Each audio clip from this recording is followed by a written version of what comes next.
Topic of this presentation is Applications of Least Squares Approximation, created by Matt Cheevers, Jeff Crompton, and Andrew Jarmack. The problem. We need to fit data into curves in order to find a relatively accurate approximation of parameters that fit a function.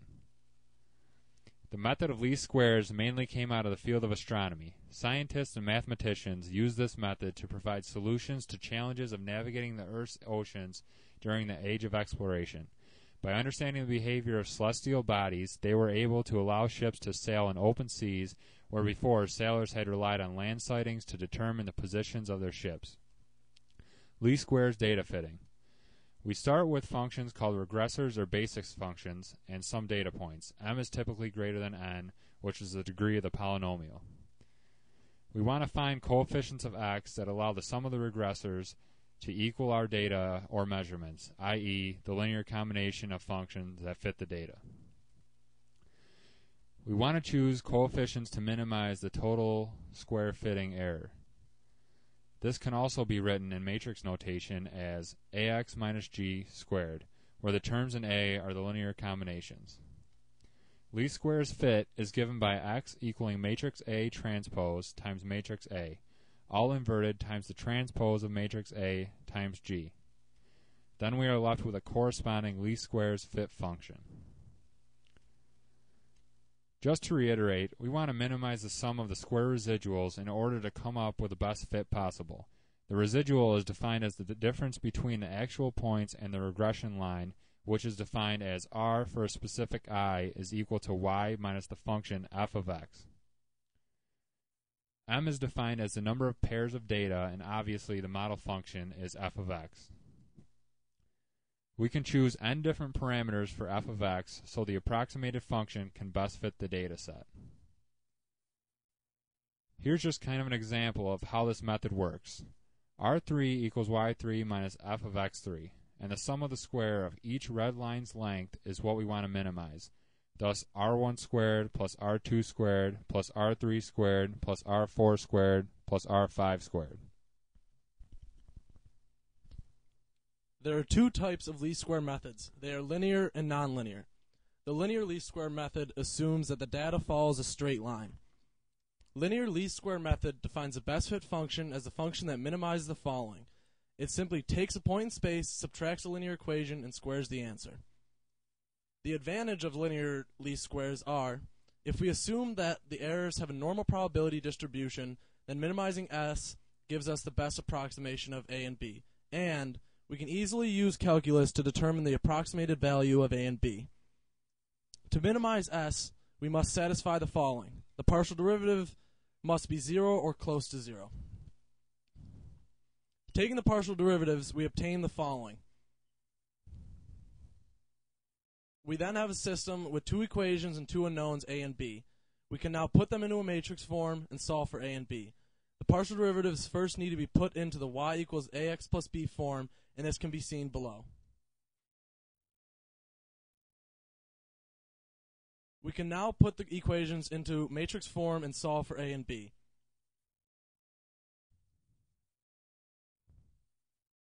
By multiplying the matrices, we get the best estimated function for the data sets A and B.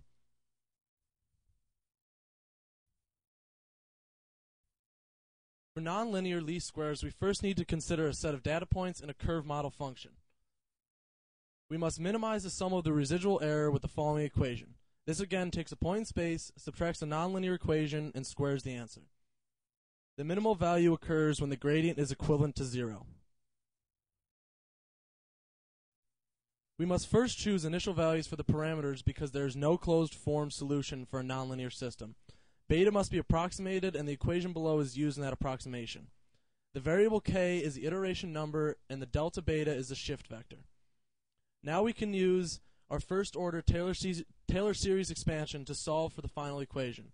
The Taylor series expansion is set up below.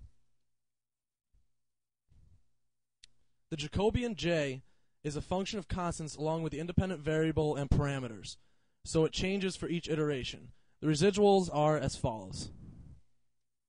We then plug this into the gradient equation to get our final equation.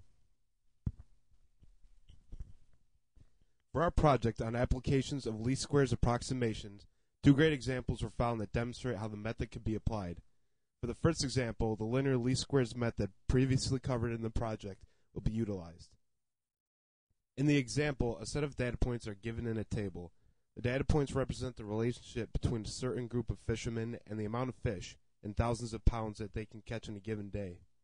Here in the first column we have 8 groups of fishermen, and in the second we have the corresponding amount of fish each group can catch. The purpose of the problem will be to create a fitted function that shows the relationship between these two sets of data. For mathematical purposes, we let the variable x represent the number of fishermen, and the variable y represent the amount of fish they can catch. The first step is to find the average of the numbers of fishermen and the amount of fish they catch. These values will be denoted by x bar and y bar respectively. Performing the following calculations gives x bar to be 13 and y bar to be 20.625. To keep things organized, all the previous data will be tabulated along with all other necessary formulas to find our function. The table is as follows. Using data from the last two columns in the method of linear least squares approximations, we find the sum solutions to be 412 and 198 respectively. The final portion of the problem involves finding the coefficients to our function. The slope a is found by dividing the previous solutions. We find the slope of our function to be 2.08. Next, we need the y-intercept of our line. The following calculation gives it to be negative 6.4255. Concluding the example, using the linear least squares method of approximation, we have found our fitted function to be y equals 2.08x minus 6.4255. The second example involves a least squares approximation of a non-polynomial. MATLAB was a crucial part of this class and is a vital tool to numerical methods in general. So for this problem, MATLAB was utilized along with least squares approximations to solve the given problem. Here we have the following non-polynomial equation: a times e to the x plus b times natural log x plus c times sine x plus d times cosine of x. The accompanying table is made up of data given from the function. The goal of the example is to use the above tabulated data along with the given equation to write a MATLAB code that utilizes the least squares method. The result of the example and created code is to create a best fit line for the given information. Using knowledge of the least squares approximation method in MATLAB, the code is as follows. With the inputted code and data, the resulting output from MATLAB gives the following coefficients: a equals 0.0365, b equals negative 0.8315, c equals negative 0.17, and d equals negative 1.0058. Thus, our completed non-polynomial function becomes 0.0365 times e to the x plus negative 0.8315 times natural log x plus negative 0.17 times sine x plus negative 1.0058 times cosine x.